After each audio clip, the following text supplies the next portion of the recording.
It's no longer the Free Speech Cafe. It is going to be, from here on out, the shut the fuck up and stay in your lane cafe. People should know there's been way too much trouble on these campuses. You see posters of Bob Avakian all over the place right now. I'm sick of it. We're putting an end to it. The new day at UC Berkeley by orders of our chancellor. Right there in the Free Speech Cafe, on the wall, are the unfortunately very famous words of Mario Savio: put your bodies on the gears and stop the machine. This rush, stop the machine. This is a terrible message, especially right now. This is what we're putting an end to. How's it going, you guys? How's it going, football? Great. Looking good from here. Looking good. So it looks like this is now a finished operation. Forever change the character of UC Berkeley, and where Berkeley goes, the rest of the college campuses go. It's time for following orders. Shut the fuck up and stay in your lane. Thank you, guys. You know what? No, this is not how it's going to go down. The history of the free speech movement, it can't be covered up. The protests against the genocide in Palestine, they are just. On this 60th anniversary of the free speech movement, we're calling on people to dig into the principles of the free speech movement. Find out about the veteran, Bob Avakian, who started off as a student here at UC Berkeley and took part in the free speech movement. He summed up the lessons of it and applied it to develop the new communism today, a whole new framework for human emancipation. It takes the principles of the free speech movement and actually brings into being, has the vision of a whole new society, free of exploitation and oppression.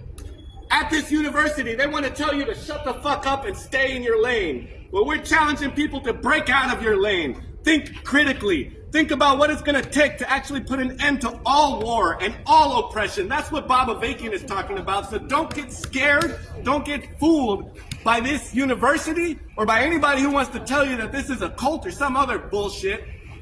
Look into it for yourself. Think critically and actually fight for the answers to big questions.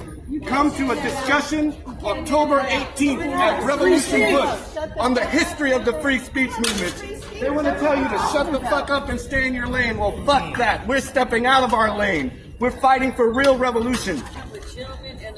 Yeah, you just said you can't even pass out flyers here. What kind of free speech is that? See, that's what they do. Once you open up debate, they call in the police. They come and suppress people. The same way they use the police to suppress shut the fuck up and stay in your lane. They posted the sign on our the lessons of the free speech movement, the principles. This is that they're harassing the students. So they brought nobody being harassed. On the 60th anniversary of you better get out of my face. 60th anniversary, you want to call the police for passing out flyers. Get out of my face. Talking about the anniversary of the free speech movement. Face. I'm not in your face. I'm out here speaking truth. Truth that they want to suppress, the university wants to suppress. They want to use the police to suppress freedom of speech, the same way they use police to suppress the Palestinian protests. That's what happens at this so-called free speech cafe. You speak the truth about reality, you speak the truth about the genocide in Palestine, they call the police. You speak the truth about the history of the free speech movement, they call the police. You tell the truth about revolution, about the leader Bob Avakian, they call the police outside the so-called free speech cafe.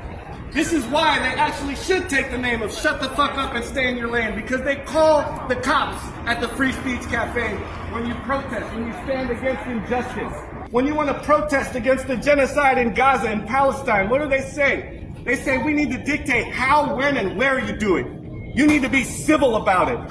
Well, what's civil about a genocide? There's nothing civil about that. And there should be nothing civil about standing up against that genocide. We should be disruptive. We should interrupt classes. We should interrupt the functioning of society every single day until this genocide stops, and even more than that. We need to dig deep into what it's going to take to put an end to this. Revolution Books, Durant Avenue, come October 18th at 6 o'clock. To find out, to dig into what were the principles of the free speech movement and what do they have to do with the movement against injustice today.